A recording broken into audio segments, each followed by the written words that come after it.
Good morning everybody. प्रभूची स्तुती असो की आजचा हा पवित्र वार त्याने आपल्यासाठी आशीर्वादित केलेला आहे.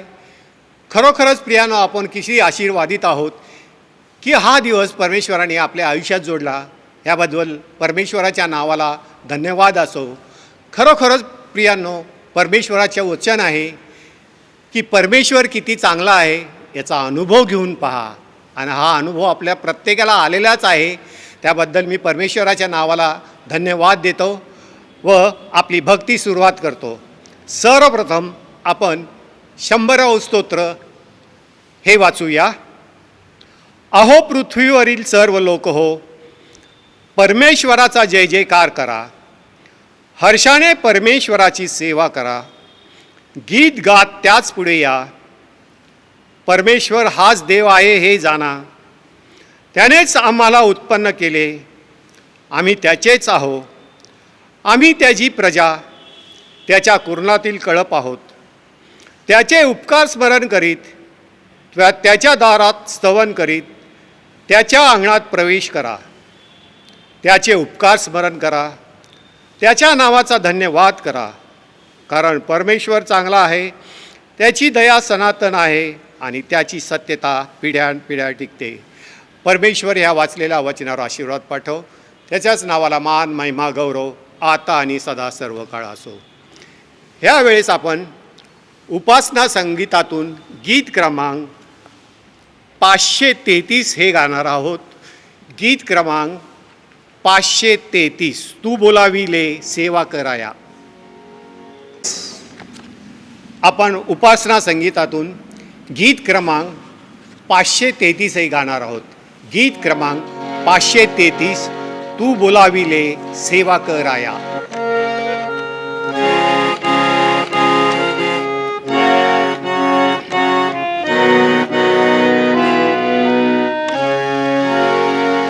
तू बोलाविले सेवा कराया.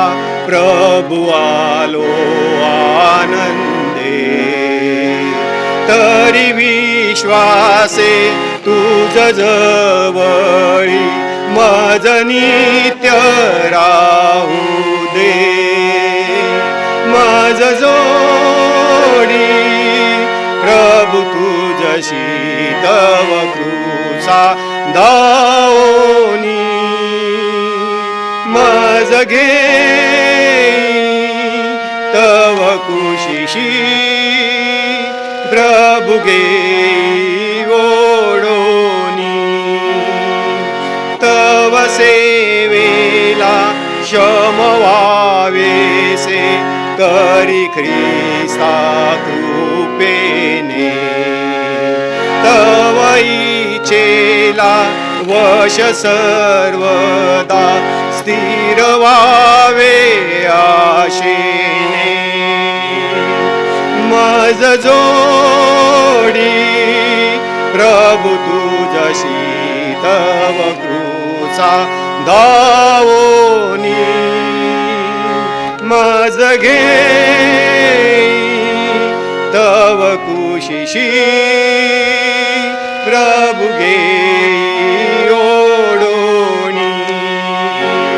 क्षण भरी तुझ जवळी किती शांती मनाशी. किती मागणी प्रीती भाषणे जशी मित्र मित्राशी. मज जोडी प्रभु तुझशी तव कृसा दाओनी. मज घे तव कुशीशी प्रभु गे ओढोनी. तरी संपत्ती तव प्रीतीची इहलोकी कळेना. भरती तैशी सदानंदाची न मिळे स्वर्गाविना. मज जोडी प्रभु तुझशी कव क्रूसा धावोनी मज घे प्रभु तुझशी प्रभु घे ओढोनी. Thank you very much. ह्यावेळेस मध्यस्थीची प्रार्थना होणार आहेत. आपल्यामध्ये रेव्हरेंड प्रशांत गोरडे हे उपस्थित आहे. मी त्यांना विनंती करतो की त्यांनी आम्हाला प्रार्थनेतून चालवावं.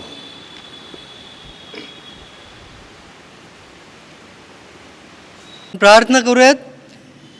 हे सर्वसमर्थ सर्व सत्ताधारी सेनाधीश प्रभू परमेश्वर पित्या, आज पुन्हा एक वार प्रभू आपा तुझ्या मंदिरामध्ये स्तुती भक्ती करण्यासाठी तू आम्हाला एकत्र केलंस आणि संधी दिलीस, त्याबद्दल आम्ही तुला धन्यवाद देतो. तुझी स्तुती करतो, तुझे उपकार मानतो प्रभू आपा. आणि बापा, जे आपापल्या कुटुंबातून या भक्तीसाठी जोडले गेलेले आहेत त्यांच्याबद्दल देखील आम्ही धन्यवाद देतो. स्तुती करतो की सर्व प्रकारचा पुरवठा तू करतो, सर्व सोयींनी तू आम्हाला आशीर्वादित करतोस, त्याबद्दल उपकार मानतो प्रभू आपा. आणि आमचं एकत्र येणं हे परमेश्वर आज तू नव्यानं आशीर्वादित करावं म्हणून आज आम्ही तुझ्या पुढं लीन आणि नम्र होतो आणि तुला विनंती करतो की तू आमचा स्वीकार कर. धन्यवाद देतो प्रभू परमेश्वरा तुझ्या महान अशा प्रीतीबद्दल.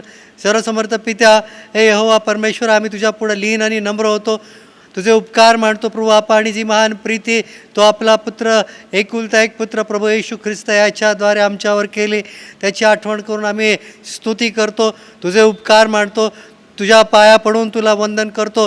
कारण प्रभू परमेश्वर पित्या, तू आम्हाला क्रोधानं भस्म केलं नाही, तर तू आम्हाला प्रत्येक वेळेस एक नवीन संधी, नवीन जीवन दिलं, याची आठवण करून आम्ही तुला धन्यवाद देतो, स्तुती करतो, तुझे उपकार मानतो. आणि तुझ्या या महान प्रीतीबद्दल, तुझ्या या आमच्याबद्दलच्या धीराबद्दल आम्ही तुझे उपकार मानून स्तुती करून तुला आज नव्यानं आबा आणि बापा अशी हाक मारून तुला विनंती करतो की सर्वसमर्थ पित्या, आमचा स्वीकार कर, आम्हावर दया कर.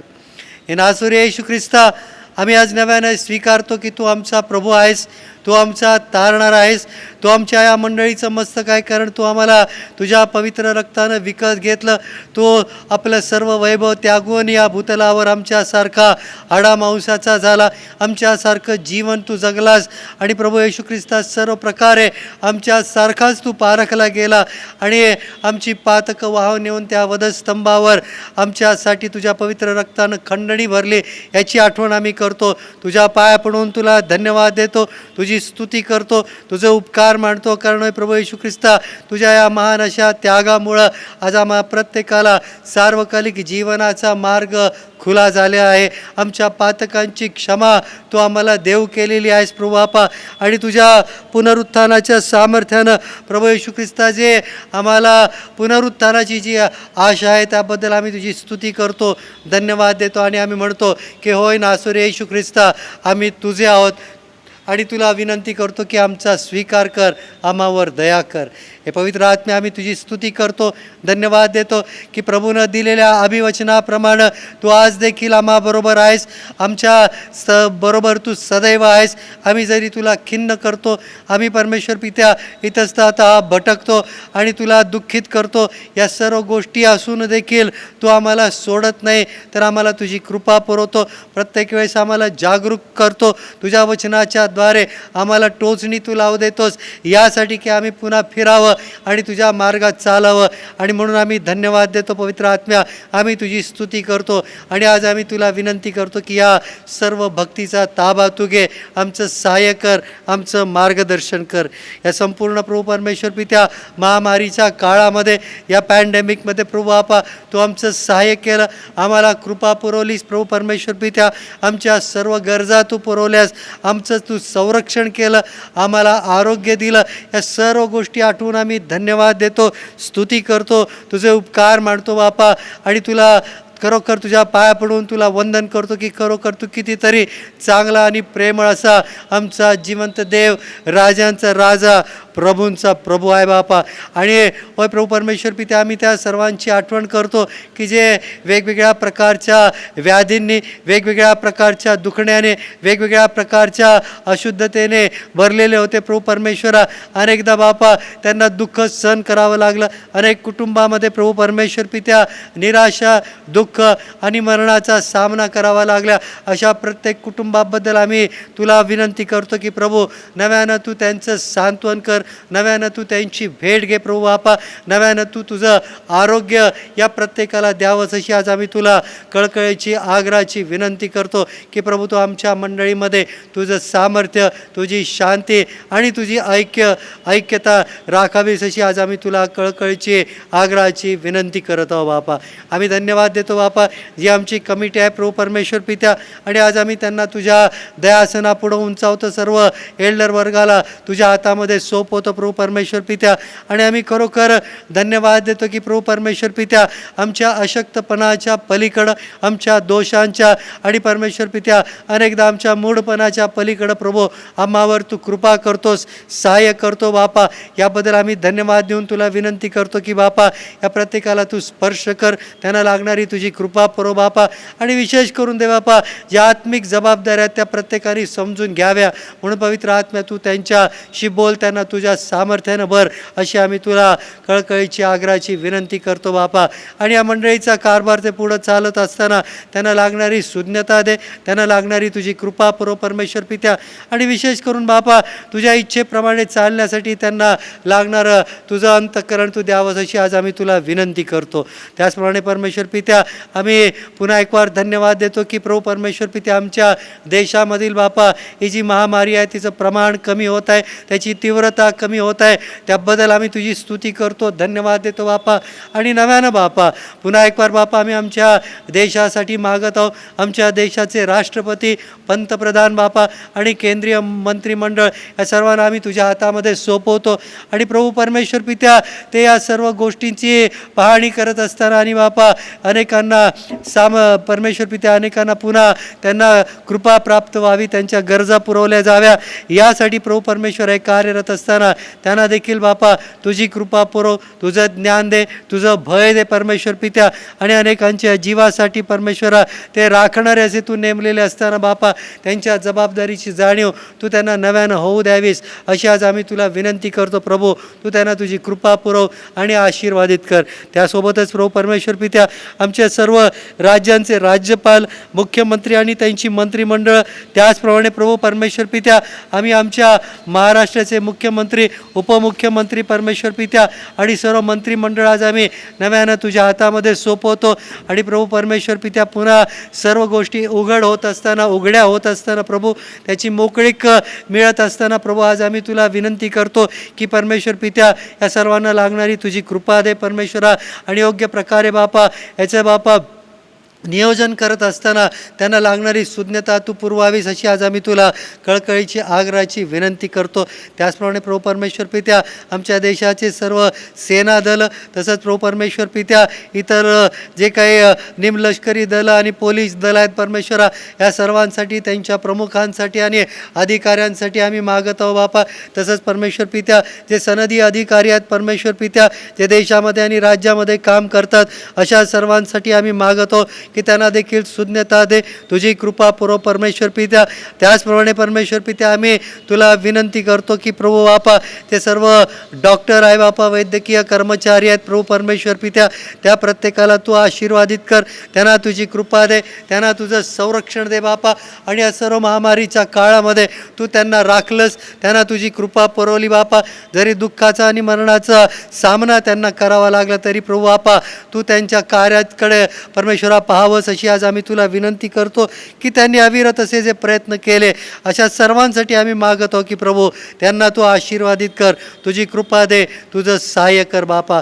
आणि पुन्हा एक बार प्रभू परमेश्वर पित्या आम्ही आमच्या मंडळीसाठी मागत आहे की तुझी शांती, प्रीती, आनंद बापा आणि तुझ्या परमेश्वरा सुवार्तेचा प्रसार करण्यासाठी बापा नव्यानं तुझ्या पवित्र आत्म्याचं सामर्थ्याची मोकळीक आमच्या मंडळीमध्ये असावी अशी देखील आज आम्ही तुला कळकळी कळकळीची आग्रहाची विनंती करतो. प्रभू तू सहाय्य कर दे बापा. पुन्हा एक वार दे बापा, मंदिरं खुली होत असताना आम्ही तुला विनंती करतो की योग्य प्रकारे त्याचं नियोजन करण्यासाठी लागणाऱ्या सर्व संबंधितांना आणि सर्व सभासदांना देखील तुझी कृपा पुरव परमेश्वर पित्या. आणि जे आर्थिक कमकुवत आहे बापा, अशा कठीण अशा परिस्थितीतून चाललेले त्यांच्यासाठी देखील आम्ही मागतो की प्रभू तू आपले आकाश कपाटं उघडून बापा, भांडारं उघडून त्यांना तू आशीर्वादित कर, त्यांच्या सर्व गरजा तू पुरव, अशी आज आम्ही तुला कळकळीची आग्रहाची विनंती करतो. आणि पुन्हा एक बार धन्यवाद देतो, स्तुती करतो की सुंदर असा समय तू आम्हाला दिला. आणि इथून पुढे ज्या काही सर्व गोष्टी आम्ही करू बापा, जी स्तवनं होतील, जी वचनं वाचली जातील बापा, ज्यावर आम्ही मनन करू बापा, ते सर्व विचार आज आम्ही तुझ्या हातामध्ये सोपवतो. आणि तुला विनंती करतो, हे पवित्र आत्म्या तू ये आणि आम्हा प्रत्येकाचा ताबा तू घे. ख्रिस्त येशू आमचा प्रभू याच्या नावानं मागितलं म्हणून तो ऐक. आमेन. ह्यावेळेस आपण पवित्र शास्त्रातून काही वचने वाचणार आहोत. पेत्राचे पहिले पत्र याचा पहिला अध्याय 3 ते 12. पेत्राचे पहिले पत्र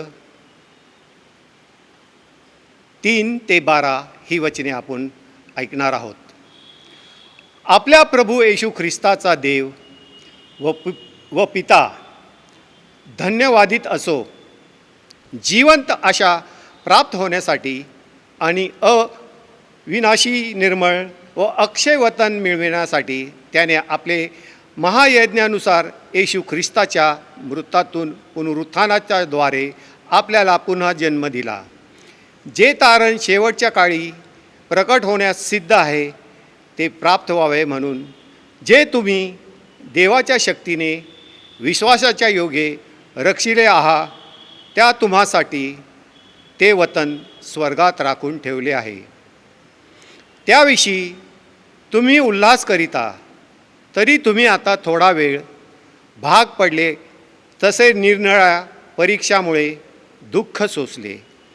ह्यासाठी की नाशवंत सोन्याची परीक्षा अग्नीने करता व सोन्यापेक्षा मूल्यवान असे जे तुमचे विश्वासाच्या परीक्षेत उतरणे हे येशू ख्रिस्ताच्या प्रकट होण्याच्या वेळेस प्रशंसा, गौरव व मान यांना कारणीभूत व्हावे.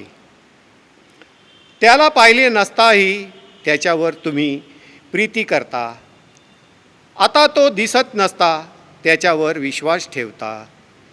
आणि त्या विश्वासाचे परवासन जे आपल्या जीवाचे तारण ते उपभोगिता, अनिवार्य गौरवयुक्त आनंदाने उल्हासता. ज्या संदेशाने तुम्हावर होणाऱ्या कृपेविषयी पूर्वी सांगितले, त्यांनी त्या तारणाविषयी बारकाईने शोध केला. त्यांच्यामध्ये जो ख्रिस्त आत्मा होता, त्याने ख्रिस्ताची दुःखे व त्यानंतरच्या गौरवयुक्त गोष्टी पूर्वीच सांगितल्या. त्यात त्याने कोणता अथा कसा काळ सुचविला ह्याविषयी ते शोध करीत होते. त्यांना असे प्रकट करण्यात आले होते की स्वर्गातून पाठविलेल्या पवित्र आत्म्याच्या द्वारे तुम्हास सुवार्ता सांगणाऱ्यांनी त्या गोष्टी तुम्हास आता सांगितल्या आहेत. त्या गोष्टी कळविण्याची सेवा ते स्वतःसाठी नव्हे तर तुमच्यासाठी करीत होते. त्या गोष्टी निहाळून पाहण्याची उत्कंठा देवदूतांना आहे. परमेश्वर ह्या वाचलेल्या वचनावर आशीर्वाद पाठव. त्याच्याच नावाला मान, महिमा, गौरव आता आणि सदा सर्व काळ असो. यावेळेस आपण आळीपाळीने स्तोत्र वाचन करणार आहोत. स्तोत्र 36 स्तोत्र 36.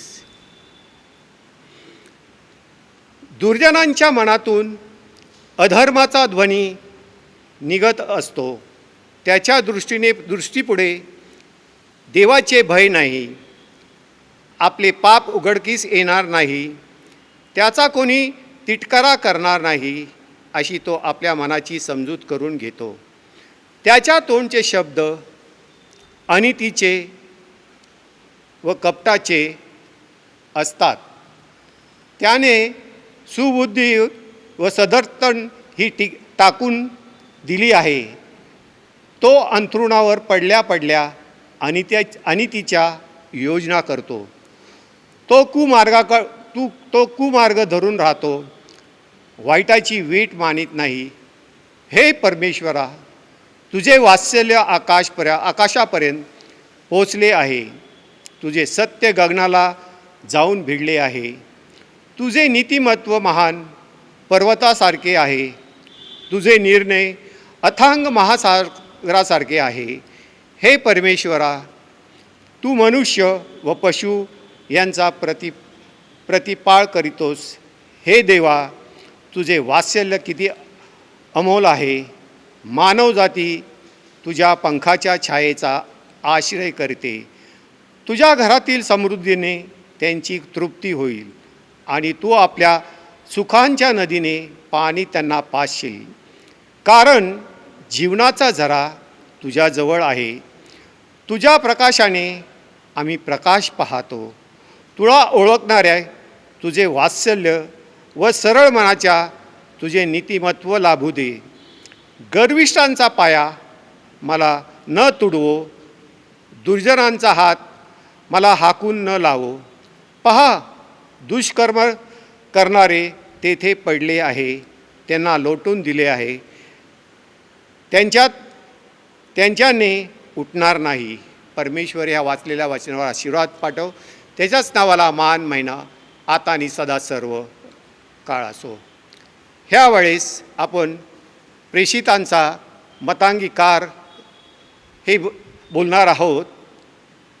सर्व समर्थ देव जो पिता, आकाश व पृथ्वी यांचा निर्माण करता, त्याचवर मी विश्वास ठेवितो आणि त्याचा एकुलता एक पुत्र येशू ख्रिस्त आमचा प्रभू, जो पवित्र आत्म्याच्या योगाने गर्भरूप झाला, कुमारी मरियेच्या उदरीस जन्मास आला, ज्याने पंत पिलाताच्या वेळेस दुःख भोगले, ज्याला वधस्तंभी दिले, जो मरण पावला, ज्याला पुरिले, जो मृत्यूलोकास उतरला, तिसऱ्या दिवशी मेलेल्यातून पुन्हा उठला, स्वर्गात चढला व सर्व शक्तिमान देव जो पिता याच्या उजवीकडे बसला आहे, तेथून जिवंतांचा व मेलेल्यांचा न्याय करावयास तो येणार आहे. त्याचवर मी विश्वास ठेवितो. पवित्र आत्मा, पवित्र सार्वत्रिक मंडळी, पवित्र जनांची सहभागिता, पापांची क्षमा, देहाचे पुनरुत्थान व सार्वकालिक जीवन, याचवर मी विश्वास ठेवतो. आमेन. परमेश्वर या वाचलेल्या वचनावर आशीर्वाद पाठव. त्याच्याच नावाला मान महिमा गौरव आता आणि सदा सर्व काळ असो. ह्यावेळेस परमेश्वराच्या स्तुतीसाठी काही निवडक गीते व द्रुपदे आपण गाणार आहोत. सर्वप्रथम परमेश्वराच्या चरणी जाऊया आपण. चरणों में तेरे हम आते हैं, सारा आदर तुझको देते हैं. अंतकरणाने स्तुती करू या गीताद्वारे.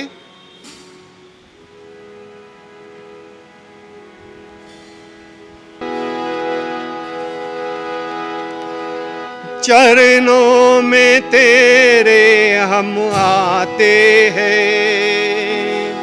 सारा आदर तुझको देते हैं. शीश हम झुकाते हैं, वंदना करते हैं. आशीष हम झुकाते हैं, वंदना करते हैं. चरणों में तेरे हम आते हैं, सारा आदर तुझको देते हैं. चरणों में तेरे हम आते हैं, सारा आदर तुझको देते हैं. शीश हम झुकाते हैं, वंदना करते हैं. आशीष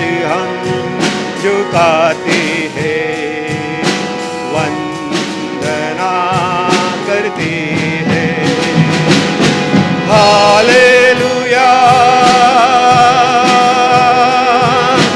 हालेलुया, आमेन। हालेलुया, हालेलुया,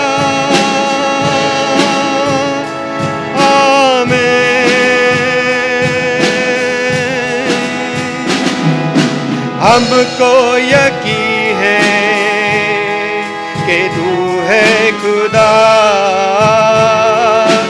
इस कारण ही करते सजदा। हमको यकीन है कि तू है खुदा, इस कारण ही करते सजदा। शीश हम झुकाते हैं, वंदना करते हैं। आशीष हम झुकाते हैं, वंदना करते हैं। हालेलुया, हालेलुया, आमेन। हालेलुया, हालेलुया, आमेन। धन्य तुझे हम कहते हैं आज, सारे जहां का है तू सरताज। धन्य तुझे हम करते हैं आज, सारे जहां का है तू सरताज। भेंट हम चढ़ाते हैं, वंदना करते हैं। भेंट हम चढ़ाते हैं, वंदना करते हैं। हालेलुया, हालेलुया,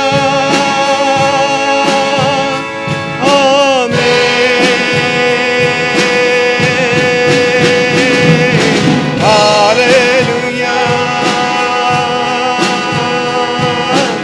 हालेलुया,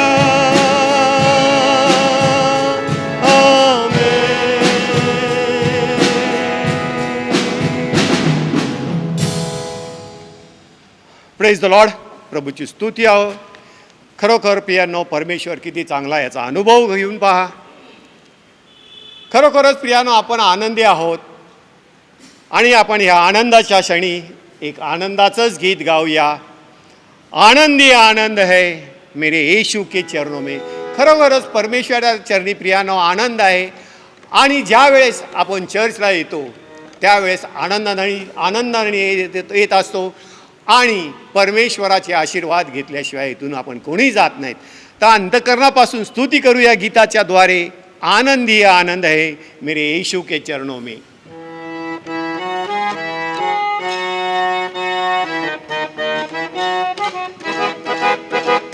आनंदी आनंद है यीशु के चरणों में. आनंदी आनंद है मेरे यीशु के चरणों में. आनंदी आनंद है मेरे यीशु के चरणों में. आनंदी आनंद है मेरे यीशु के चरणों में. आनंदी आनंद है मेरे यीशु के चरणों में. आनंदी आनंद है मेरे यीशु के चरणों पाप मेरा क्षमा हुआ, शाप मेरा निकल गया यीशु के रक्त द्वारा। पाप मेरा क्षमा हुआ, शाप मेरा निकल गया यीशु के रक्त द्वारा। नया जीवन यीशु में, कृपा जीवन यीशु में, पवित्र आत्मा द्वारा। नया जीवन यीशु में, कृपा जीवन यीशु में, पवित्र आत्मा द्वारा। आनंदी आनंद है मेरे यीशु के चरणों में। आनंदी आनंद है मेरे यीशु के शब्दों में। ओ आनंदी आनंद है मेरे यीशु के चरणों में। आनंदी आनंद है मेरे यीशु के चरणों में। आनंदी आनंद है मेरे यीशु के चरणों में। आनंदी आनंद है मेरे यीशु के चरणों में। बाजे के शब्द में दूतों की सेना में आएगा यीशु राजा। बाजे के शब्द में दूतों के सेना में आएगा यीशु राजा। क्षण मात्र लेकर रूपांतर होकर महिमा में गाएंगे। क्षण मात्र लेकर रूपांतर होकर महिमा में जाएंगे। आनंद आनंद है मेरे यीशु के चरणों में। आनंद आनंद है मेरे यीशु के चरणों में। आनंद आनंद है मेरे यीशु के चरणों में। आनंद आनंद है मेरे यीशु के चरणों में। आनंद आनंद है मेरे यीशु के चरणों में। आनंद आनंद है मेरे यीशु के चरणों में। आम्ही आभार मानतो येशूला, मी आभार मानतो येशूला। आम्ही आभारी रे, आभार मानतो येशूला। आभारी रे, आभार मानतो येशूला। आभारी आभारी आभारी आभारी बारी आभारी आभारी ओ आभारी आभारी आभारी आभारी आभारी आभारी आभारी आभारी ओ आम्ही आभारी रे। ओ आम्ही आभारी रे, आभार मानतो येशूला। पापांची क्षमा येशूने दिली, पापांची क्षमा येशूने दिली। नवीन जीवन येशूने दिले, नवीन जीवन येशूने दिले। ओ मी आभारी रे, आभार मानतो येशूला। मी आभारी रे, आभार मानतो येशूला। आभारी आभारी आभारी आभारी आभारी आभारी ओ आभारी आभारी आभारी आभारी ओ आम्ही आभारी रे, आभारी मानतो येशूला। Praise the Lord. प्रभूची स्तुती असो. खरोखरच प्रियानो, परमेश्वर किती चांगला आहे.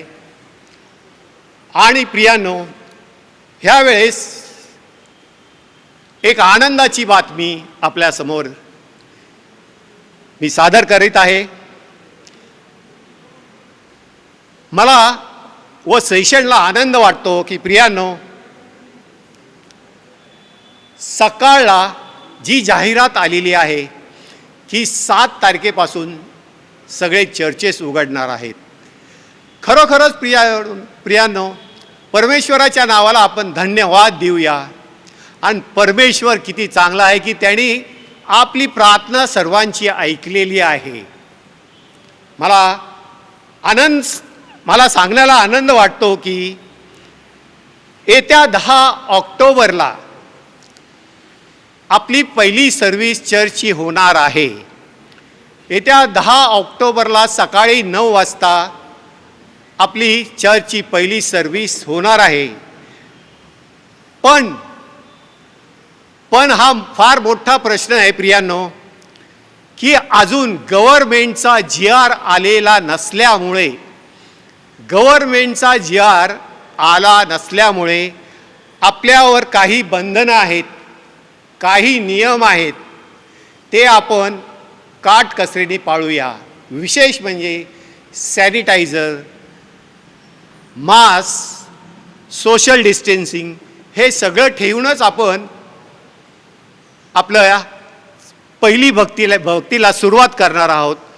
तो प्रियानो, अंधकरणापासून परमेश्वराची स्तुती करतो की येत्या 10 तारखेला, ऑक्टोबरच्या 10 तारखेला आपली पहिली सर्व्हिस सुरू होणार आहे. परमेश्वराच्या नावाला धन्यवाद देतो आणि आपल्या सर्वांना विनंती करतो की आपण सर्वांनी हे रूल्स पाळावे अशी मी सेशनच्या वतीने आपल्याला विनंती करतो. Thank you very much. ह्यावेळेस मुख्य विषयाकडे आपण वळणार आहोत. आज आपल्यामध्ये रेव्हरंड प्रशांत गोरडे हे उपस्थित आहेत. प्रियांनो, आपल्याला त्यांची ओळख करून देण्याची काही गरजच नाही, कारण लहानपणापासून ते आपलेच आहेत आणि गेली 35 ते 40 वर्ष त्यांची सेवा ही सर्वांना माहीत आहे. आणि त्याचप्रमाणे आपल्याला माहिती आहे की त्यांचे वडील, त्यांनी सेवा आपल्या चर्चला दिलेली आहे. 14 वर्ष त्यांनी ह्या चर्चची सेवा केलेली आहे आणि त्यांच्याच पावलावर पाऊल ठेवून त्यांचा मुलगा प्रशांत यांनी हे सुरुवात केलेली आहे. आणि मला खरोखरच आनंद वाटतो प्रशांतचा, प्रियांनो, की मी जरी त्याच्याबरोबर आम्ही नेहमी अरे तुरेनेच बोलतो, कारण आम्ही समवयाचे आहोत आणि तो प्रत्येक वेळेस आनंदाने आमचं सेशनचं आमंत्रण स्वीकारतो. खरोखरच मी सेशनच्या वतीने त्यांचे आभार मानतो. आणि प्रियांना, आपल्याला माहीत आहे आत्ता ते सध्या ख्रिश्चन फेलोशिप सेंटर चर्च वाणवडी इथं ते त्यांचं चर्च चालवत आहे. परमेश्वर तिथं त्यांची मंडळी, त्यांची भरघोस त्यांनी त्यांच्या मंडळीची वाढ केलेली आहे आणि त्यांचं कार्य हे आशीर्वादितच आहे. मी त्यांना विनंती करतो की परमेश्वराने जे वचन त्यांना दिलेले आहे ते कृपया आपल्यास द्यावं. रेव्हरंड प्रशांत गोरडे. शालोम.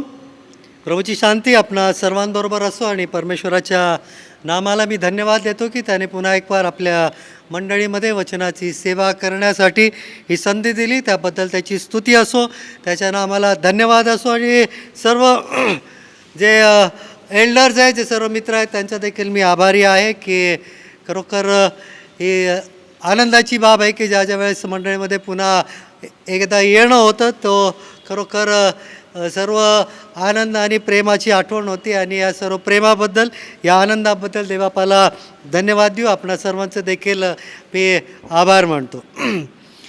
आपण सर्वजण निश्चितच आनंदी असाल, नाही का? मगाशीच आपल्या मंडळीचे वडील प्रदीप बोर्डे यांनी आनंदाची बातमी सांगितली नव्यानं. आपण त्याचं रोजच वर्तमानपत्र पाहतो, चाळतो, टी व्ही आपला चालू असतो, आपण टी व्हीवर न्यूज पाहतो वेगवेगळ्या प्रकारच्या. आणि आम्हाला आत्तापर्यंत कळालेलंच आहे की सर्व धार्मिक स्थानं जी आहे, देवळं, मंदिरं, मशिदी सर्व उघड होत आहेत, नाही का? आणि हे जे काही कोविडचं दडपण आहे किंवा कोविड काळामध्ये ज्या काही सर्व प्रकारच्या बंदी होत्या वेगवेगळ्या प्रकारच्या, त्या उठवल्या जात आहे. आणि पुन्हा एक वार सर्व भक्तांना, सर्व वेगवेगळ्या विश्वासातील, ईश्वरावर विश्वास ठेवणाऱ्या प्रत्येकाला त्यांच्या मंदिरात जाण्याची, त्या ठिकाणी भक्ती करण्याची संधी मिळणार आहे. आणि आम्हाला देखील ही संधी प्राप्त होत आहे. आणि म्हणून रविवारपासून बहुतेक सर्वच चर्चेस महाराष्ट्रामध्ये सुरू होत आहे. तरीसुद्धा आपण पाहत आहोत की काही जिल्ह्यांमध्ये परिस्थिती म्हणावी तशी चांगली नाही आहे. परंतु देवापाला धन्यवाद देऊयात की जो जी तीव्रता या आजाराची आणि महामारीची होती ती तीव्रता हळूहळू कमी होत आहे. आणि म्हणून आम्हा सर्वांना आनंद आहे. आणि वचन पण आपण वाचतो नेहमी की आपण परमेश्वराच्या मंदिरात जाऊ असे जेव्हा ते मला म्हणाले तेव्हा मला आनंद झाला. आणि ज्यावेळेस आम्ही खरोखर मंदिरामध्ये येतो, त्याच्या समक्षतेमध्ये येतो, त्याच्या त्या महान अशा योजनेच्याद्वारे पुन्हा आणि पुन्हा त्याची स्तुती भक्ती करण्यासाठी आम्ही एकत्र येतो, त्या प्रत्येक वेळेस परमेश्वर त्याच्या पवित्र आत्म्याच्याद्वारे आम्हाला आशीर्वादित करतो, आम्हाला त्याची कृपा पुरवतो. आणि म्हणून आज धन्यवाद देऊयात की आपण पुन्हा एक वार 10 तारखेपासून म्हणजे पुढील रविवारपासून मंदिरात येऊ शकणार आहोत. आणि म्हणून कदाचित या दिवसांमधील हा ऑनलाईनचा म्हणजे रिमोट ऑनलाईन ज्याला म्हणतो किंवा आम्ही मंदिरात येऊ शकणार नाही, माझी खात्री आहे की ऑनलाईन कंटिन्युएशनमध्ये राहील. कारण ज्या सर्वांना मंदिरामध्ये चर्चमध्ये येता येणार नाही त्यांना देखील या गोष्टीचा लाभ मिळेल, म्हणून ऑनलाईन चालू असेल अशी माझी अपेक्षा आहे. आणि ती चालू राहील. परंतु हे रिमोटली जे काय होत आहे किंवा आपण वेगळे आहोत आणि मंदिरामधून आपण हा जो काही हे जे काय प्रसारण होतं आहे ते कदाचित हे तसं शेवटचं असावं अशी आपण आशा बाळगूयात. आणि म्हणून त्या अनुषंगानं हा विचार करत असताना आम्ही पुन्हा एका नवीन जणू काय नवीन जीवनामध्ये पदार्पण करत आहोत, एखाद्या नवीन सुरुवातीला आपण प्रारंभ करत आहोत. आणि म्हणून त्या अनुषंगानं काही विचार मी तुम्हापुढं मांडू इच्छितो. आणि ते देवाचं वचन आम्हाला सांगतं आणि जी देवाची तुमच्या आणि माझ्याबद्दलची जी काही इच्छा आहे ती इच्छा आम्ही पूर्ण करावी, ती आमच्या जीवनामध्ये पूर्णतेच जावी, यासाठी नव्यानं आपण आपलं आत्मसमर्पण परमेश्वराला करावं अशी मी आपणाला विनंती करेल. आणि हे जे देवाचं वचन आहे ते तुमच्या पुढं मांडत असताना सध्याच्या जगातील ज्या काही गोष्टी घडत आहे त्याच्याकडं पुन्हा एक वार आपण लक्ष देऊयात. आपल्याला माहीत आहे की कोविडमध्ये अनेक गोष्टी घडल्या की या महामारीमध्ये या पॅन्डेमिकमध्ये अनेक वाईट गोष्टी घडल्या. आणि केवळ वैयक्तिकरित्या नाही तर संपूर्ण जगच जणू काय एका विशिष्ट अशा मार्गाने चाललं होतं की आम्हाला अनेकदा समोर काहीच मार्ग नाही किंवा आमच्यासमोर प्रकाश नाही आणि सर्व अंधकार आहे अशा प्रकारची भावना निर्माण झाली होती. परंतु आता पुन्हा एक वार आपण पाहतो की एक नवीन टर्म आमच्या पुढं आलेली आहे. गेल्या वर्षापासून आपण ही टर्म ऐकतो ती म्हणजे न्यू नॉर्मल. पण न्यू नॉर्मल काय आहे की नवीन आणि सर्वसामान्य असं ते जीवन आणि तेही नवीन ते कसं असावं याचा आपण विचार करत असताना वेगवेगळ्या थोड्याशा बाबींचा आपण विचार करूयात, वेगवेगळे ॲस्पेक्ट्स जे आहे त्याच्याबद्दल थोडासा विचार करूया आणि मग आपण देवाच्या वचनाकडं वळूयात. रिसेंटली जी वर्ल्ड हेल्थ ऑर्गनायझेशन आहे त्यांनी काही स्लोगन्स किंवा काही फ्लॅश कार्ड्स त्यांनी पब्लिश केले आणि त्याच्यामध्ये असं लिहिलेलं आहे की न्यू नॉर्मलमध्ये COVID-19 is merely building its time waiting for us to let our guard down. So continue to practice protective measures likely physical distancing, covering cough and sneezes and frequent hand washing. आणि जणू काय ते आपल्याला सांगत आहे की हे जे काही COVID-19 काय करत आहे की जणू काय तो आपला वेळ घेत आहे किंवा ती संधी तो पाहत आहे की ज्यावेळेस आम्ही स्वतःचं संरक्षण करण्याचं थांबू. आणि म्हणून आम्हाला काय कशाची गरज आहे तर जे काही सुरक्षेची जी काही आपण ज्या गोष्टी आहेत त्या गोष्टी आम्ही निश्चित केल्या पाहिजे की आम्ही आपले हात धुणं, आपलं तोंडाला मास्क लावणं आणि योग्य अंतर बाळगणं हे आम्हाला दिसून येतं. हा महत्त्वाचा भाग आम्हाला दिसून येतं. अजून एक फ्लॅश कार्ड आम्हाला या ठिकाणी दिसून येतं की we have all made sacrifices over the past few months to keep our families and communities safe. This collective effort has made a huge difference. While restrictions are being lifted in some places, COVID-19 isn't gone yet. We must continue to protect ourselves and each other. पुन्हा एक वार अशाच प्रकारे आम्हाला काय केलेलं आहे तर कॉशन दिलेलं आहे, जागृत केलेलं आहे, सावधगिरीचा इशारा आहे की आम्ही सर्वांनी वेगवेगळ्या प्रकारे सॅक्रिफाईस त्याग केलेला आहे की आम्ही कदाचित बाहेर गेलो नसू, कदाचित आमच्या घरामध्ये कोणा परक्याला येऊ दिला नसेल, किंवा आम्ही जर बाहेर जात असू आमच्या कुटुंबामध्ये वृद्ध लहान लेकरं असतील तर आम्हाला दिसून येतं की आम्ही त्यांच्यासाठी विशेष प्रिकॉशन घेत होतो. आणि हे सर्व आपण पाहतो की आम्ही सर्वांनी काय केलेलं आहे तर वेगवेगळ्या प्रकारचं सॅक्रिफाईस केलेलं आहे. आणि मग ते आम्हाला पुन्हा सांगतं की आम्ही जे काही केलं ते आम्ही काय केलं पाहिजे, तर असे एका क्षणात ते आमचा जो काही त्याग आहे, जे सॅक्रिफाईस आहे, तो धुळीस मिळू नये म्हणून आम्ही काय केलं पाहिजे तर आम्ही एकमेकांची काळजी घेतली पाहिजे, एकमेकांचं संरक्षण केलं पाहिजे. अशी 4-5 फ्लॅश कार्ड्स किंवा पोस्टर्स आम्हाला दिसून येतात आणि त्याच्यामध्ये पुन्हा सांगितलेलं आहे की तुमचे हात तुम्ही धुवा, तुम्ही मास्क लावा, व्यवस्थित काय करा तर तुम्ही अंतर राखा, जास्त गर्दीच्या जागी जाऊ नका, आणि जर तुम्हाला त्रास होत असेल तर तुम्ही काय करा तर तुम्ही स्वतःला क्वारंटाईन करा किंवा वेगळं राहा. आणि या प्रकारे आम्ही पाहतो की हे पुन्हा आणि पुन्हा काय केलेलं आहे तर एक कॉशन दिलेलं आहे, पुन्हा आणि पुन्हा आम्हाला सावधगिरीचा इशारा या न्यू नॉर्मलमध्ये देण्यात आलेला आहे. आणि मग अजून एक फ्लॅश कार्ड सांगतं की even if you are feeling well and do not think you have coronavirus, cough and sneezes with your elbow to help prevent the spread. आम्ही कशा प्रकारे काळजी घ्यावी हे आम्हाला सांगितलं पाहिजे. मग पुन्हा जे काही योग्य अंतर ठेवा वगैरे या सर्व गोष्टी आहेत. आणि मग जे काही त्रिसूत्री सांगितलेली आहे, त्रिसूत्री काय तर मास्क लावा, हात धुवा आणि योग्य अंतर मेंटेन करा. तुम्ही म्हणाल पाळक साहेब काय तुम्ही आम्हाला कोविडबद्दलच्या सूचना देत आहेत का, परंतु मी पुन्हा म्हणेल माझ्या वैयक्तिक जीवनामध्ये मी अनुभवलं आणि मला वाटतं तुम्ही देखील अनुभवलं असेल की देवाने कोविडसारखा एक उत्तम शिक्षक तुम्हाला आणि मला या काळामध्ये दिला. आणि अर्थात शिक्षण फुकट येत नाही, आणि म्हणून आम्ही पाहतो की या शिक्षणामध्ये आमचा जो व्यय झालेला आहे, जो खर्च झालेला आहे, तो एक्सपेन्स काय असेल तर आम्हाला दिसून येतं की वेगवेगळ्या प्रकारचा त्रास झालेला आहे आम्हाला. आमचे प्रियजन देवाकडे गेलेले आहेत की कदाचित ते अशक्त असतील, किंवा कधी कधी आपण पाहतो की त्यांनी देखील काय केलेलं आहे तर बेपर्वाई केलेली आहे आणि म्हणून ते आज आपल्यामध्ये नाही आहेत.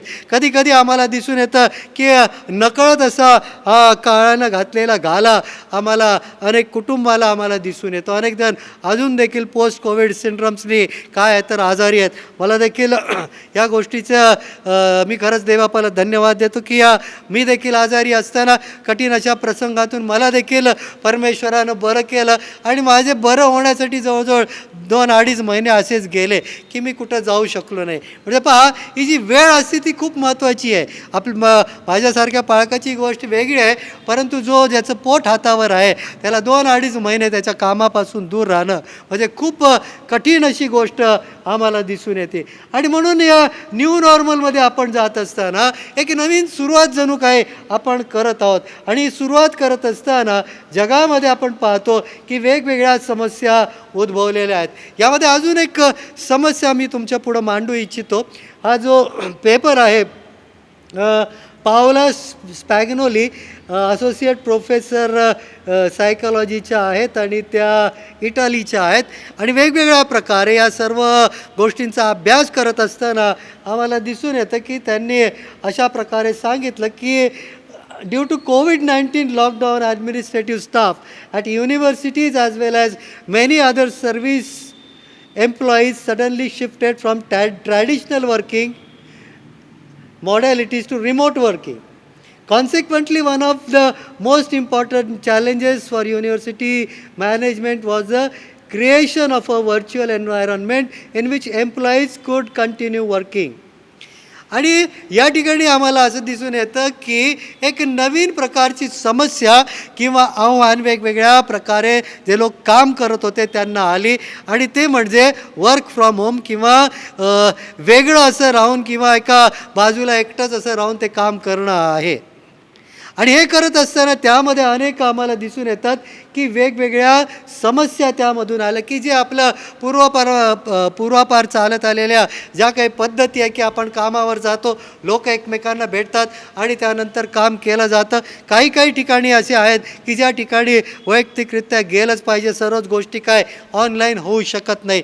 परंतु या गोष्टी पाहत असताना अनेक समस्यांना लोकांना तोंड द्यावं लागलं आणि त्याच्यासाठी एक नवीन असं वातावरण की ज्याला वर्क एन्व्हायरमेंट आपण म्हणू, त्या प्रकारचं नवीन वातावरण कंपन्यांना तयार करावं लागलं. आणि हे तयार करत असताना तुम्ही आणि मी देखील जाणतो की आपल्या घरामध्ये शिक्षक असतील किंवा आपल्या घरामध्ये वेगवेगळ्या IT मध्ये काम करणारे लोक असतील किंवा इतर देखील काम आपण पाहतो की आमच्या घरामध्ये जी असेल तेवढी जागा की ज्या स्पेस असेल त्या स्पेसमध्ये आपण पाहत होतो की लोकांनी कधी घरात शाळेचा वर्ग असेल किंवा घरामध्ये एखादं IT चं वर्क रूम असल्यासारखं आपण पाहत होतो की घरात ते लोक स्वतःला वेगळं घेऊन कोंडून घेऊन आपलं काय करत होते तर काम करत होते. आणि मग अनेक वेगवेगळ्या प्रकारची व्यंगचित्र, त्याच्यावर वेगवेगळे विनोद देखील आपल्याला दिसून येतात की कशा प्रकारे हे ऑनलाईन काम चालू असेल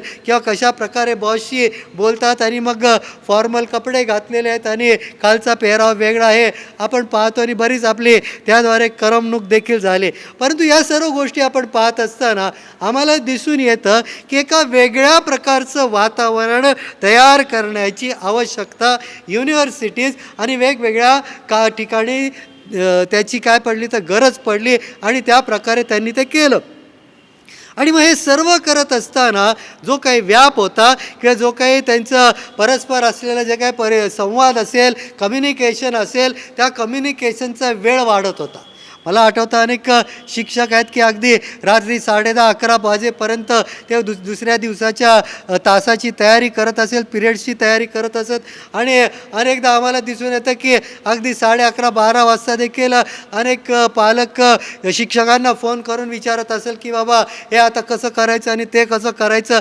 आणि अनेकदा आम्हाला हे दिसून येतं की शिक्षकांचं म्हणतो मुद्दामून, कारण गेल्या वेळेस देखील मी याचा उल्लेख केला की खरंच हे खूपच त्रासदायक असं होतं नाही का. शाळेत गेलं आपण ते ठराविक पिरियड आपण शिकवलं आणि निघून जातो, परंतु आम्हाला त्या विद्यार्थ्याला ते समजून सांगण्यासाठी, त्याच्या ते गळी उतरवण्यासाठी कितीतरी विशेष प्रयत्न करावे लागतात. तीच गोष्ट आम्ही पाहतो की जे वर्क फ्रॉम होम काम करत होते ते देखील अनेक तरुण म्हणतात की ते कामावर जात होतो ते बरं होतं, 8 तास 9 तास काय असेल त्याप्रमाणे आमच्या वेळेत आम्ही काम करू शकत होतो. परंतु घरी आल्यावर काय झालेलं आहे तर घरी आल्यावर जवळजवळ राऊंड द क्लॉक त्यांना काम करावं लागत असतं. तुम्ही म्हणाल पाळक साहेब हे आम्ही गेलं संपूर्ण वर्ष जो आता 2 वर्ष होतील हे आम्ही हेच अनुभवतो आणि तुम्ही का आम्हाला सांगताय. आम्ही एका नवीन गोष्टीकडे चाललेलो आहोत नाही का. न्यू नॉर्मल म्हणतो, एक नवीन सुरुवात म्हणतो आणि पुन्हा त्याच गोष्टी आमच्या समोर येत असताना त्यामागील जो काय झालेला त्रास आहे तो तुम्ही आठवावा असं मला वाटतं. तो विद्यार्थ्यांना असेल, शिक्षकांना असेल, कामावर जाणाऱ्यांना असेल, काही लोकांना घरी बसावं लागलं असेल त्यांना असेल, काही लोकांची कामं गेली त्या प्रत्येकाला झालेला हा त्रास असेल. परंतु आता आमच्यासमोर आशादायी वातावरण आहे. आमच्यासमोर तो प्रकाशाचा किरण नव्हे तर ते प्रकाशाचं दार आमच्यासाठी उघडलं गेल्याचा भास होतो की आता आम्ही बाहेर पडून काय करतो तर आम्ही कामाला जाऊ शकतो. आमच्या हाताला काय आहे तर आमच्या हाताला काम मिळेल. आणि मग जी अर्थव्यवस्था भारताची आहे, जी थांबलेली आहे, गडगडण्याच्या बेतात आहे, ती अर्थव्यवस्था काय होईल, तिला चालना मिळेल आणि मग सर्वांच्या हाताला काम मिळेल.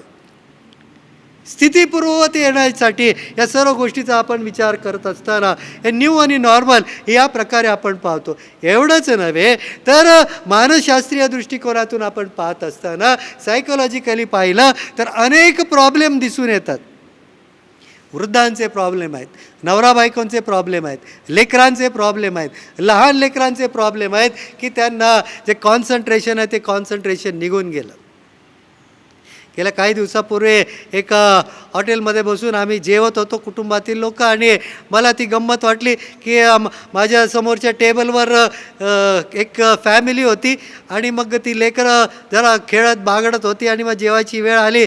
जेवायच्या वेळ आल्यावर ते काय बसेना, आणि मग थोड्या वेळाने बघितलं तर त्या घरातल्या स्त्रीनं ते काय केलं तर तो मोबाईल ऑन करून दिला, आणि ते यूट्यूबवर त्यांचे आवडते कार्यक्रम बघू लागले आणि शांतपणे जीव लागले. शांतता झाली, ती गडबड शांत झाली, आणि ते लेकरू आपलं शांत बघून त्या ठिकाणी ते जेवू लागलं. पण पहा, आम्ही कशावर तरी अवलंबून राहतो.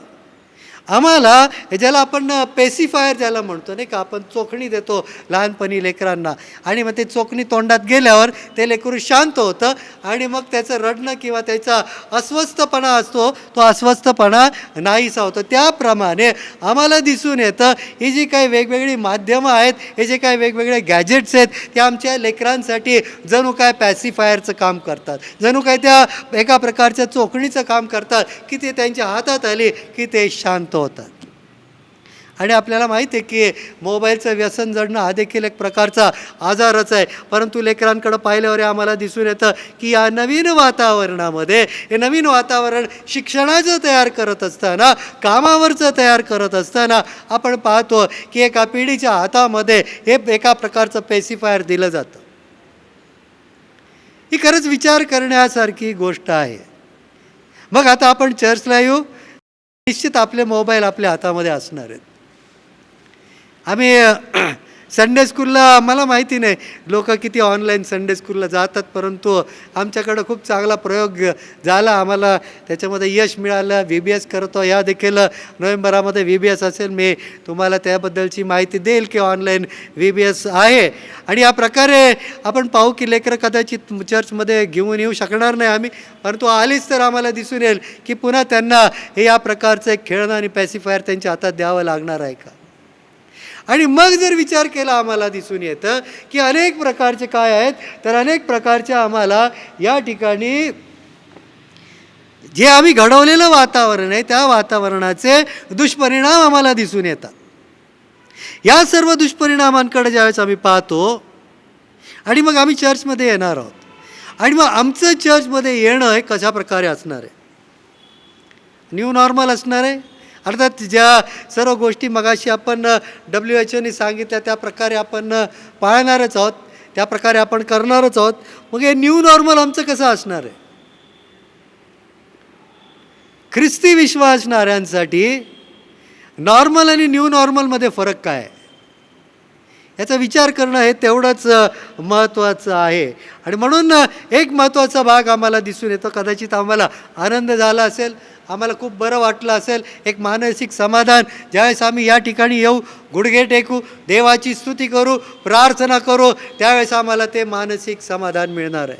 परंतु जगाच्या या व्यवस्थेनं निर्माण केलेली ही जी काही वेगळी व्यवस्था आहे, जगाच्या या शासनानं निर्माण केलेली जी काही व्यवस्था आहे, त्या व्यवस्थेकडं आपण पाहत असताना आम्हाला हे दिसून येतं की त्याचे अनेक धोके आमच्या पुढं आहेत. अनेकदा आम्ही त्या प्रकारे स्वतःला मोल्ड करण्याचा प्रयत्न करतो, त्या प्रकारे आम्ही वर्तन करण्याचा प्रयत्न करतो, आणि त्यानंतर ते आमच्या अंगवळणी पडणार आहे. घरात आहे म्हणून आम्ही मास्क लावत नाही, परंतु बाहेर गेल्यावर देखील लोक मास्क लावत नाही, आणि मास्क लावायचे वेगवेगळे प्रकार आम्हाला दिसून येतात. मी एका दवाखान्यामध्ये मागं एकदा गेलो असताना त्या ठिकाणी अशा प्रकारचं एक पुणे पाट्यांसाठी प्रसिद्ध आहे ना, तशी एक इंग्रजी पाटी देखील होती की जे नाकाखाली मास्क लावतात, जे लहान लेकरू असतं ते 6 महिन्यात टॉयलेट ट्रेनिंगसाठी तयार होतं, परंतु जे नाकाखाली मास्क लावतात ना ते त्या लहान लेकरांपेक्षाही वाईट आहेत. अशा प्रकारे ही पाटी देखील पाहून मला हसायला आली की खरंच आम्ही लोक असेच करतो नाही का. बाहेर पडल्यावर आम्ही ते करणार नाही. मग ती जागृती आहे आणि ती प्रिकॉशन आहे, अवेअरनेस आहे. मग आम्ही कशा प्रकारे केलं पाहिजे. मग ख्रिस्ती मनुष्य या सर्व प्रकारच्या गोष्टीतून सुटतो काय. न्यू नॉर्मल तुमच्यासाठी माझ्यासाठी काय आहे, आणि न्यू नॉर्मल तुमच्यासाठी माझ्यासाठी काय आहे याचा जर विचार केला तर आम्ही पुन्हा त्या मंदिरात येणार, आम्ही पुन्हा देवाची भक्ती करणार, आम्ही पुन्हा देवाला धन्यवाद देणार. आणि हे सर्व कशासाठी, हे सर्व कशासाठी. आम्ही देवापासून दूर गेलो, आम्ही आमच्या विश्वासणाऱ्यांपासून दूर गेलो, आम्ही आमच्या समाजापासून दूर गेलो आणि मग आता ख्रिसमस खूप जोरात करायचं, खूप आनंदाने करायचं आणि लोकांच्या घरोघरी जाऊन कॅरल सिंगिंग करायचे, अजून इतर कार्यक्रम करायचे, सर्व करायचे. या सर्व गोष्टी आम्ही काय करू तर तयारी करत आहेत. लोक बोलतात, सांगतात, आम्हाला देखील बोलतात. परंतु हे सर्व झालं कशासाठी? आणि आम्हाला माहीत आहे की हे वचन एकच आहे की जे आम्हाला त्या देवाच्या प्रीतीची वारंवार आठवण करून देतात. ते म्हणजे योहान 3:16 सांगितल्याप्रमाणे देवाने जगावर एवढी प्रीती केली की त्याने आपला एकुलता एक पुत्र दिला, यासाठी की जो कोणी त्याच्यावर विश्वास ठेवतो त्याचा नाश होऊ नये तर त्याला सार्वकालिक जीवन प्राप्त व्हावे. ही जी सुवार्ता आहे, ख्रिस्ताच्या येण्यानं आम्हाला प्राप्त झालेला आशीर्वाद, ख्रिस्ताच्या येण्यानं तुम्हाला आणि माझ्या पापांची झालेली क्षमा, ख्रिस्ताच्या येण्यानं तुमच्या आणि माझ्या सर्व पातकांबद्दल केलेलं जे काय बलिदान आहे, त्या पवित्र रक्ताने तुमच्यासाठी माझ्यासाठी विकत घेतलेली जी काही खंडणी आहे, त्या प्रत्येक गोष्टीबद्दल घोषणा करणं हीच या सर्व गोष्टीची काय आहे तर या सर्व गोष्टीचा मूळ पाया आहे. मग न्यू नॉर्मल तुमच्यासाठी माझ्यासाठी नक्की काय आहे याचा विचार आम्ही केला पाहिजे. आम्ही त्या ख्रिस्ताच्या प्रीतीनं पुन्हा एकवार मंदिरांमध्ये येणार आहोत काय? पुन्हा आम्ही आमच्या चर्चेसमध्ये जाणार आहोत काय? आम्ही जी ख्रिस्तानं प्रीती केली, प्रभू येशू ख्रिस्तानं 2 महत्त्वाच्या आज्ञा आम्हाला दिलेल्या आहेत, त्या म्हणजे जशी आपणावर तशी आपल्या शेजाऱ्यावर प्रीती कर. आणि दुसरी आज्ञा म्हणजे जाऊन सर्व सृष्टीला काय कर तर सुवार्तेची घोषणा करा. आम्ही पहिल्या आज्ञेपासून सुरुवात करावी. ते न्यू नॉर्मल कधीपासून सुरू झालं तर ते न्यू नॉर्मल नव्हे, त्या सार्वकालिक योजनेमध्ये, देवाच्या सार्वकालिक योजनेमध्ये हेच नॉर्मल आहे आणि हेच नाविन्य आहे की आम्ही ख्रिस्ताच्या द्वारे त्याच्यासारखं बनण्याचा प्रयत्न करतो. कारण देवाने आम्हाला क्रोधाची प्रजा नव्हे, नाशाची प्रजा नव्हे, तर देवाने आम्हाला त्या सार्वकालिक वतनाची, पापक्षमेची अशी प्रजा, कृपेची अशी प्रजा प्रभू येशू ख्रिस्ताच्या ठायी त्यानं केलेली आहे. आणि म्हणून आज नव्यानं या गोष्टीचा विचार करण्याची गरज आहे. हे न्यू नॉर्मल आज आम्ही या जगाचं पाहतो, त्या न्यू नॉर्मलमध्ये तुम्ही आणि मी बसतो किंवा कसे? आम्ही पुन्हा आपल्या देवाच्या मंदिरामध्ये येऊ, चर्चमध्ये येऊ, आनंद मला जसा झाला तसा तुम्हालाही होईल की पुन्हा आम्ही आमच्या मंदिरामध्ये येऊ. त्याप्रमाणे तो आनंद जसा स्तोत्रकर्ता म्हणतो की आपण परमेश्वराच्या मंदिरात जाऊ, असे जेव्हा ते मला म्हणाले तेव्हा मला आनंद झाला. तो आनंद नव्यानं आम्हाला पुन्हा होणार आहे का? आणि मग प्रभू येशू ख्रिस्त स्वतः याच्याबद्दल काय म्हणाले? प्रभू येशू ख्रिस्त काय म्हणाले याच्याकडे आपण जरासं लक्ष लावूयात की प्रभूनं काय सांगितलेलं आहे.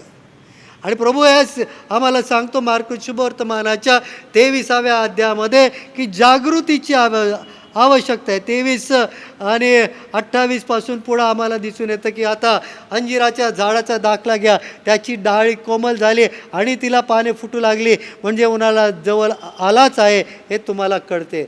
आणि याप्रमाणे या गोष्टी घडत असलेल्या तुम्हाला दिसतील तेव्हा तो अगदी जवळ, अगदी दाराशी येऊन ठेपला आहे असे समजा. आणि म्हणून आम्हाला कशाची गरज आहे? 35वं वचन मार्क 13:35 काय सांगतं की म्हणून जागृत राहा, कारण गर्दनी केव्हा येईल, संध्याकाळी, मध्यरात्रीस, कोंबडा हरवण्याच्या वेळे किंवा सकाळी, हे तुम्हाला माहिती नाही. नाहीतर अकस्मात येऊन तो तुम्हाला झोपा काढत असलेले पाहिल. आज जे मी तुम्हाला सांगतो तेच सर्वांना सांगतो, जागृत राहा. जागृत कशाबद्दल राहायचं? जागृत आम्ही कशाबद्दल राहायची गरज आहे आम्हाला? आपण शास्त्र भागा जो आपण वाचला त्याकडं आपण पुन्हा एक वार वळत. पेत्राच्या पहिलं पत्र आणि पहिल्या अध्यायामध्ये आपण जे काय वाचलेलं आहे त्या ठिकाणी आपण पाहतो की पेत्र विश्वासणाऱ्यानं सांगत आहे, आपल्या प्रभू येशू ख्रिस्ताचा देव व पिता धन्यवादित असो, जिवंत आशा प्राप्त होण्यासाठी आणि अविनाशी, निर्मळ व अक्षय वतन मिळवण्यासाठी त्याने आपल्या महादयेनुसार येशू ख्रिस्ताच्या मृतातून पुनरुत्थानाच्या द्वारे आपल्याला पुन्हा जन्म दिला. जे तारण शेवटच्या काळी प्रगट होण्यास सिद्ध आहे ते प्राप्त व्हावे म्हणून जे तुम्ही देवाच्या शक्तीने विश्वासाच्या योगे राखला आहात, त्या तुमच्यासाठी ते वतन स्वर्गात राखून ठेवले आहे. आम्ही कशा प्रकारे आहोत, आमचं काय स्टेटस याचा विचार केला तर या ठिकाणी आम्हाला काय दिसून येतं की जिवंत आशा प्राप्त होण्यासाठी आणि अविनाशी निर्मळ व अक्षय वतन मिळवण्यासाठी त्याने आपल्या महदेनुसार येशू ख्रिस्ताच्या मृतातून पुनरुत्थानाच्या द्वारे आपल्याला पुन्हा जन्म दिला आहे. मग प्रश्न असा आहे की आमचा जन्म नव्यानं झालेला आहे काय? आमच्यासाठी एकच गोष्ट आहे, ती म्हणजे जागृत राहा. ज्या प्रकारे जग सांगते की तुम्ही जागृत राहा, नाही तर तो परत आजार आहे तो बळावणार आहे, तो परत घालणार आहे. परंतु आम्हाला देवाच्या त्या सार्वकालिक जीवनामध्ये जाण्यासाठी आणि ज्यासाठी देवाने आम्हाला निवडलेलं आहे.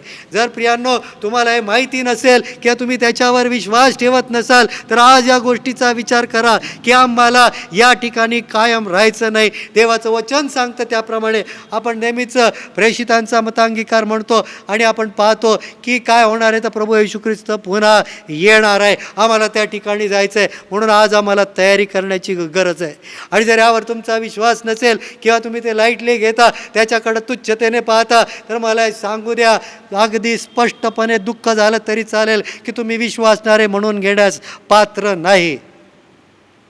आम्ही जर स्वतःला ख्रिस्ती म्हणवतो तर प्रत्येक ख्रिस्ती व्यक्तीचा विश्वास हाच आहे की प्रभू येशू ख्रिस्त पुन्हा येणार आहे आणि आम्ही त्याच्याबरोबर जाणार आहोत. आणि तत्पूर्वी आम्हाला हे दिसून येतं की या ठिकाणी वचन आम्हाला काय सांगतं की आम्ही कसे जन्म पावलेलो आहोत. आम्ही कशासाठी आमचा जन्म झालेला आहे तर जिवंत आशा प्राप्त होण्यासाठी आणि अविनाशी व निर्मळ व अक्षय वतन मिळवण्यासाठी आम्ही कसे झालेलो आहोत तर जन्मलेलो आहोत. ते पण कशा प्रकारे तर येशू ख्रिस्ताच्या मृतातून पुनरुत्थानाच्या द्वारे आपल्याला पुन्हा जन्म दिला. शारीरिक जन्म केवळ नव्हे तर तो आत्मिक जन्म जो आहे त्या आत्मिक जन्माकडं आम्ही काय केलं पाहिजे तर आम्ही आत्मिक जन्माकडं अतिशय बारकाईनं पाहिलं पाहिजे आणि त्या प्रकारे आम्ही वागलं पाहिजे. पुढील वचनं सांगतात, त्याविषयी तुम्ही उल्हास करता तरी तुम्ही आता थोडा वेळ भाग पडले तसे निरनिराळ्या परीक्षांमुळे दुःख सोसले, यासाठी की नाशवंत सोन्याची परीक्षा करतात, अग्नीने करतात, त्या सोन्यापेक्षा मूल्यवान अशी जी तुमच्या विश्वासाची परीक्षा ते येशू ख्रिस्ताच्या प्रगट होण्याच्या वेळेस प्रशंसा, गौरव व मान यास कारणीभूत व्हावी. आमच्या विश्वासाची परीक्षा होते काय? आम्ही त्या विश्वासाच्या परीक्षेस तोंड देण्यासाठी तयार आहोत काय? मगाशी वचन काय सांगतं की जर गर्दनेनं पाहिलेलं झोपलेलं तर काय होणार आहे तर त्याचा क्रोध त्यांच्यावर भडकेल.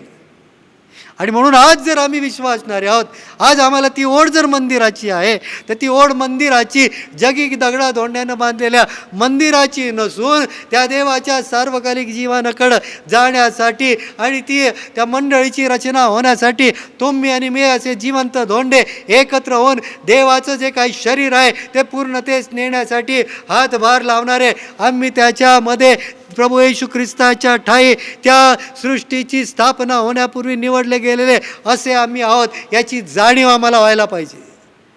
ती जाणीव तुम्हाला आणि मला आहे काय? आज आपण या गोष्टीचा विचार करूयात. आज जरी परीक्षा असेल, आज जरी वेगवेगळ्या प्रकारे आपण पाहतो की दुःख आहे, निराशा आहे, आजार आहे, आर्थिक स्थिती वाईट होत आहे किंवा लोक म्हणत असतील की आमचा छळ होत आहे, परंतु या गोष्टी कशा आहेत तर या गोष्टी केवळ तत्कालीन अशा सांगितलेल्या आहेत की त्या थोड्या काळासाठी सांगितलेल्या आहेत की भाग पडले तसे निरनिराळ्या परीक्षेमुळे दुःख सोसले, त्या प्रकारे हे थोड्या काळासाठी आहे. आणि मग आपण जर आधी पाहिलं तर आधीच्या लोकांनी देखील अशाच प्रकारे काय झालेलं आहे तर अशाच प्रकारे त्रास झालेला आहे. 10व्या वचनामध्ये 1 पेत्र 1:10 की ज्या संदेश त्यांनी तुमच्यावर होणाऱ्या कृपेविषयी पूर्वी सांगितले, त्यांनी त्या तारणाविषयी बारकाईनं शोध केला. त्यांच्यामध्ये ख्रिस्ताचा जो आत्मा होता त्याने ख्रिस्ताची दुःखे व त्यानंतरच्या गौरवयुक्त गोष्टी पूर्वीच सांगितल्या, त्यात त्याने कोणता अथवा कसा काळ सुचवला याविषयी ते शोध करीत होते. आणि मग या ठिकाणी आम्हाला दिसून येतं की या गोष्टी पूर्वीच सांगितल्या होत्या, या गोष्टी आधीच त्या लोकांपुढं मांडल्या होत्या की ख्रिस्त कशा प्रकारे छळला जाईल आणि त्याचं मरण आणि पुनरुत्थान कशा प्रकारे आहे. आणि ते आपण झालेलं घडलेलं पाहतो. आणि म्हणून ख्रिस्तानं सांगितलं त्याच प्रकारे तुम्हाला आणि मला देखील अशाच परिस्थितीतून जावं लागणार आहे. कारण ज्या प्रकारे ख्रिस्तासाठी आम्ही काय जगाला मरतो, त्याच प्रकारे ख्रिस्ताच्या द्वारे देवाला आम्ही उठवले जातो. त्या प्रकारे आम्हाला जगास मरणं हे भाग आहे. आणि म्हणून जर न्यू आणि नॉर्मलमध्ये आम्हाला जायचं असेल तर आम्हाला एक महत्त्वाची गोष्ट आहे, ती गोष्ट म्हणजे आम्ही जागृत व्हायला पाहिजे. आम्हासाठी सर्व दिवस सारखे आहेत. कारण वचन आम्हाला सांगतं सैतान कसा आहे तर गर्जणाऱ्या सिंहाप्रमाणे काय करत आहे, तो शोधत आहे की कोणाला गिळावे म्हणून. पेत्राच्या पत्रामध्ये आपण पुन्हा एक वार या गोष्टीची आठवण करून दिलेले पाहतो. तो म्हणतो की जागृत राहा. मग आम्ही जागृत राहणार आहोत काय? आम्हाला या गोष्टीची गरज आहे की आम्ही जागृत राहावं. ज्या प्रकारे न्यू नॉर्मलमध्ये जात असताना आम्ही सर्व गोष्टीबाबत काय करणार आहोत तर काळजी बाळगणार आहोत. त्याचप्रमाणे तुम्ही आणि मी पुन्हा एक वार मंदिरामध्ये येत असताना या सर्व गोष्टींची उजळणी करा की ज्या प्रकारे ख्रिस्ताचा वध तुमच्यासाठी, माझ्यासाठी, आपल्या पातकांसाठी झाला. एवढंच नव्हे तर त्यांनी दिलेल्या आज्ञा पालन करणं हे तुमचं आणि माझं काम आहे. म्हणून आज मी तुम्हाला विनंती करेल की मंदिराला येण्यापूर्वी आम्ही जागृत असावं. उपदेशकामध्ये देखील सांगितलं आहे की तू मंदिराला जातोस तेव्हा सांभाळून पाऊल टाक. तू काय बोलतो याच्याकडे तू लक्ष दे. आमच्या मुखातील प्रत्येक शब्दाचा जाडा आम्हाला द्यायचा आहे. आणि असं सांगितलं की ते पाखरू, आकाशातील पाखरू येऊन तुझे शब्द घेऊन देवा पुढे जाईल. देवाने तुझ्या हातचे काम का नष्ट करावे. आम्ही मंदिरामध्ये येत असताना जागृत असावं. आम्ही मंदिरामध्ये येत असताना देवाच्या आदरानं, भयानं यावं. आम्ही मंदिरामध्ये येत असताना पावित्र्यानं मंडित होऊन या असं देवाचं वचन आम्हाला सांगतं. आणि मग आम्ही काय तयारी करत आहोत की देवाच्या मंदिरामध्ये येत असताना आम्ही त्याला कशा प्रकारे आदर देणार आहोत. आणि या ठिकाणी मी थांबत असताना पुन्हा मी विनंती करेल की न्यू आणि नॉर्मलमध्ये आपण जात असताना आम्ही जागृत असावं. आम्ही देवाच्या मंदिरामध्ये येत असताना आम्ही देवाचा अवमान होऊ नये, त्याचा अनादर होऊ नये म्हणून आम्ही जागृत असावं. आणि विशेष करून प्रभू येशू ख्रिस्ताच्या द्वारे जे महान कृपादान तुम्हाला आणि मला मिळालं त्या कृपादानाची अवहेलना करू नका. कारण या सर्व गोष्टी जसं मगाशी त्या फ्लॅश कार्डमध्ये सांगितलं की वी हॅव सॅक्रिफाईस्ड, आणि त्या प्रकारे आम्ही देखील काळजी घेत आहोत. तर आमचं आयुष्य जे काय आहे ते आयुष्य कसं असावं, ते सार्थक असावं. शेवटी आमच्या प्रभूनं आम्हाला म्हणावं की भल्या शाबास भल्या व विश्वासू दासा, तो आपल्या धन्याचं सुख भोगाव्यास आत ये. आम्ही त्या लोकांप्रमाणे नसावं की ज्यांना प्रभू म्हणेल की प्रभूजी प्रभूजी म्हणणाऱ्या प्रत्येकाचा स्वर्गाच्या राज्यात प्रवेश होणार नाही. की हो अधार्मिक हो, मी तुम्हाला ओळखत नाही, यांना अंधाराच्या दास्यामध्ये टाका. आम्हाला जागृत होण्याची गरज आहे. आम्हाला न्यू नॉर्मलमध्ये जात असताना आम्हाला ख्रिस्त परिधान करण्याची गरज आहे. आम्हाला त्याच्या त्या प्रीतीची आठवण करण्याची गरज आहे. आणि म्हणून आज नव्यानं आपण त्याच्या दयासनापुढं जाऊयात. आपण आज त्याला नव्यानं हाक मारूयात. आपली अंतकरणं त्याच्या पुढं उंचावूयात. आपल्या पातकांची आपण क्षमा मागूयात. नव्यानं आपण त्याला समर्पण करूयात यासाठी की त्याचा क्रोध नव्हे तर त्याची कृपा तुम्हा आणि मला प्राप्त व्हावी आणि त्याद्वारे देवाचं गौरव व्हावं. आपण प्रार्थना करूयात. दयाळू बापा, आम्ही तुला धन्यवाद देतो, तुझी स्तुती करतो. तुझ्या महान अशा कृपेबद्दल तुझ्या पाया पडून तुला वंदन करतो आणि तुला विनंती करतोय प्रभू आम्हावर दया कर. हे जगाचं पाप हरण करणाऱ्या देवाच्या कोकरा, आम्ही तुला विनवतो की आम्हावर दया कर. हे जगाचं पाप हरण करणाऱ्या देवाच्या कोकरा, आम्हावर कृपा कर. हे जगाचं पाप हरण करणाऱ्या देवाच्या कोकरा, आमच्या पातकांची क्षमा कर. कारण होय प्रभू बापा, आम्ही तुझ्या विरुद्ध वागलो, आम्ही तुझ्या विरुद्ध गेलो प्रभू बापा. आणि म्हणून आज आम्ही तुला विनंती करतो की आम्हावर दया कर. आम्ही धन्यवाद देतो की पुन्हा एक वार प्रभू परमेश्वर पित्या आम्हासाठी मंदिरं उघडली जात आहे प्रभू परमेश्वरा. आणि ज्या आनंदानं प्रीतीनं आम्ही यायला हवं आहे, जे तुला अपेक्षित आहे ते आम्ही करावं. म्हणून देव आज आम्ही तुला विनंती करतो की आम्हाला धुवून शुद्ध कर. आमची पातक नव्यानं बाप बापा आज आम्ही पदरी घेतो, आम्हावर दया कर अशी आज आम्ही तुला हाक मारतो की प्रभू आमचं तू सहाय्य कर बापा. आणि येणाऱ्या दिवसामध्ये प्रभू बापा आम्ही केवळ जगिक गोष्टींसाठी सावधगिरी बाळगू नये, तर प्रभू परमेश्वर पित्या आम्ही आत्मिक गोष्टीबद्दल देखील बापा तेवढेच सजगता दाखवावी, तेवढेच सावधगिरी बाळगावी. म्हणून आज आम्ही तुला हाक मारतो प्रभू आम्हावर दया कर. हे पवित्र आत्म्या जो तो आमचा मार्गदर्शक कैवारी, त्या आम्ही तुला विनंती करतो आमचं सहाय्य कर, आम्हाला चालीव, आम्हाला तू आशीर्वादित कर यासाठी की प्रभू आमच्याद्वारे तुझ्या नामाचं गौरव व्हावं. हे प्रभू आज आम्ही तुला मागत आहोत, आम्हावर दया कर बापा. आम्ही तुला धन्यवाद देतो की आज सर्व दिवसामध्ये जी कृपा तू आम्हा सर्वांना दिलीस त्याबद्दल आम्ही तुझी स्तुती करतो परमेश्वर पित्या. आणि या दिवसात देखील प्रभू परमेश्वर पित्या आमच्या सभासदांनी बापा वेगवेगळ्या प्रकारे जी दानं तुझ्या मंदिरामध्ये अर्पण केली, या सर्व गोष्टींची आठवण करून धन्यवाद देतो. सर्व प्रकारचे बापा दशांश, उपकार, स्तुतीची दानं आणि इतर गोष्टींसाठी दिलेली दानं प्रभू बापा हे तू स्वीकार, ती तू आशीर्वादित कर परमेश्वर पित्या. आणि बापा जे अशक्त आहेत, जे गोरगरीब आहेत बापा, जे वेगवेगळ्या संकटातून जाते त्यांच्यासाठी देखील आम्ही मागतो की प्रभू त्यांना देखील बापा तुझ्या आशीर्वादानं भर, तुझं भांडार परमेश्वरा तू त्यांच्यासाठी मोकळं करून त्यांना तुझी कृपा पुरवावीस अशी आज आम्ही तुला नव्यानं प्रार्थना करीत आहोत बापा. तसंच प्रभू परमेश्वर पित्या आम्ही तुला धन्यवाद देतो की आमच्या प्रत्येकाच्या आयुष्यामध्ये जे आनंदाचे प्रसंग तू देतोस बापा त्याबद्दल तुझी स्तुती करतो. आणि म्हणून बापा या दिवसामध्ये ज्यांचे वाढदिवस, लग्नाचे वाढदिवस आहेत, अशा प्रत्येकाची आठवण आम्ही तुझ्या दयासनाजवळ करतो. त्या प्रत्येकाला तू आशीर्वादित कर, त्या प्रत्येकाला तुझी कृपा दे बापा. तुझ्या मार्गामध्ये चालण्यासाठी लागणारं सहाय्य कर बापा. प्रत्येक कुटुंबांसाठी आम्ही मागत आहोत त्या पती पत्नींमध्ये तुझी प्रीती, ऐक्य बापा असावं आणि परमेश्वरा त्यांच्याद्वारे तू तुझं गौरव करून घ्यावं अशी आज आम्ही तुला कळकळीची आग्रहाची विनंती करतो प्रभू. त्यांना तो आशीर्वादित कर बापा. त्याचप्रमाणे परमेश्वर पित्या आमच्या मंडळीचे वडील मयूर बोर्डे यांच्यासाठी देखील मागतो. त्यांचा देखील वाढदिवस आहे परमेश्वरा, त्यांना आशीर्वादित कर, तुझं आरोग्य दे बापा. आणि परमेश्वर पित्या तुझ्या मार्गाने चालण्यासाठी लागणारी शक्ती आणि सामर्थ्य तू त्यांना पुरवावंस अशी आज आम्ही तुला कळकळीची आग्रहाची विनंती करतो. आणि पुन्हा एक वार धन्यवाद, मान, महिमा, गौरव तुला देतो. तुला विनंती करतो ये प्रभू आमचा स्वीकार कर, ही भक्ती तू स्वीकार प्रभू परमेश्वरा आणि आम्हाला तू आशीर्वादित कर. ख्रिस्त येशू आमचा प्रभू याच्या नावाने मागितलं म्हणून तो ऐक. आमेन. ह्या सुंदरच्या वाचनाबद्दल रेव्हरंड प्रशांत गोरडे यांचा मी आभारी आहे. खरोखरच अतिशय अभ्यासपूर्वक त्यांनी हा संदेश दिला. सेशनच्या वतीने मी त्यांचे आभार मानतो. शेवटी आपण उपासना संगीतातून गीत क्रमांक 534 हे गाणार आहोत. गीत क्रमांक 534, होईल वृष्टी कृपेची.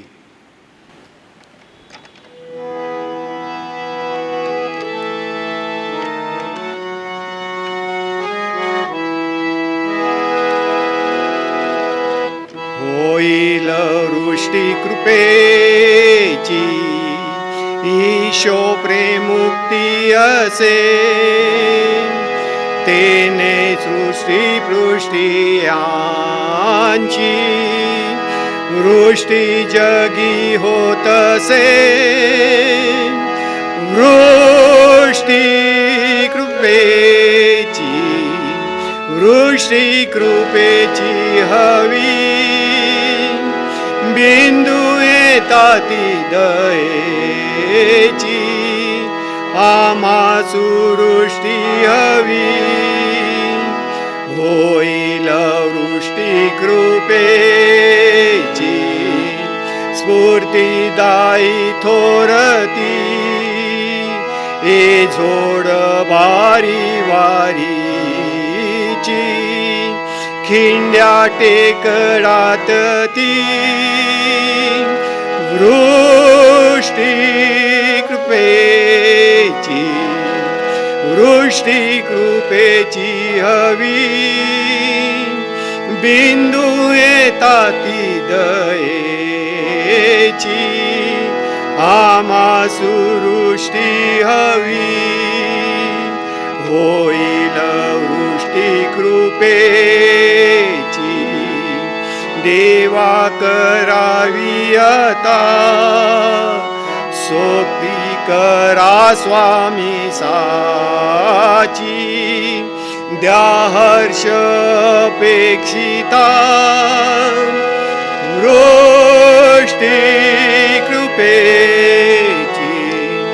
वृष्टी कृपेची हवी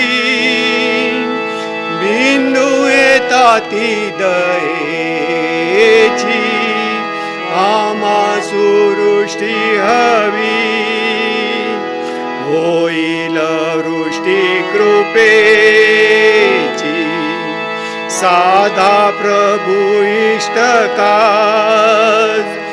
ऐसी विनंती ख्रिस्ताचे नावे करीत सुवास